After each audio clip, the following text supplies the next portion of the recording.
Big boss Malayalam എന്ന് കേൾക്കുമ്പോൾ Malayali big boss പ്രേക്ഷകരുടെ മനസ്സിലേക്ക് ഓടിയെത്തുന്ന രണ്ട് പേരായിരിക്കും ജാസ്മിനും ഗബ്രിയും. ബിഗ് ബോസ് മലയാളം സീസൺ 6 തുടങ്ങിയ അന്ന് മുതൽ ഇവർ കോംബോ ആയിട്ടാണ് ഹൗസിൽ നിന്നിരുന്നത്. ബിഗ് ബോസിനകത്തും പുറത്തും ഒരുപോലെ വിമർശനങ്ങൾ അനുഭവിക്കേണ്ടി വന്നവരാണ് ഗബ്രിയും ജാസ്മിനും. ബിഗ് ബോസ് കഴിഞ്ഞ് പുറത്തിറങ്ങിയാൽ ഇവരുടെ ഫ്രണ്ട്ഷിപ്പ് നിലനിൽക്കില്ല എന്ന് പലരും പറഞ്ഞു പരത്തിയിരുന്നു.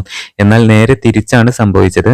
ജാസ്മിനും ഗബ്രിയും ബിഗ് ബോസിൽ ഉള്ള പോലെ തന്നെ അതേ ഫ്രണ്ട്ഷിപ്പ് പുറത്തും കണ്ടിന്യൂ ചെയ്യുന്നുണ്ട് എന്നുള്ളതാണ്.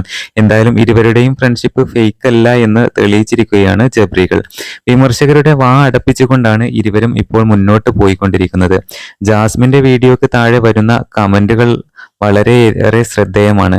ജാസ്മിൻ പ്രേക്ഷകരുടെ മനസ്സിൽ ഇടം പിടിച്ചത് എങ്ങനെയെന്നായിരിക്കും ഇപ്പോൾ പലരും ചിന്തിക്കുന്നത്. കാരണം ബിഗ് ബോസ് മലയാളം കഴിഞ്ഞ് മാസങ്ങളായിട്ടും ജാസ്മിന്റെയും ഗബ്രിയുടെയും വാർത്തകളാണ് ഇപ്പോഴും സോഷ്യൽ മീഡിയയിൽ വന്നുകൊണ്ടിരിക്കുന്നത്. ബിഗ് ബോസിൽ കയറി 2 ദിവസമായപ്പോൾ തന്നെ ഗബ്രിയുമായിട്ടുള്ള കോംബോയാണ് ജാസ്മിനെ ഇത്രയധികം ശ്രദ്ധിക്കപ്പെട്ട ഒരു കാര്യം.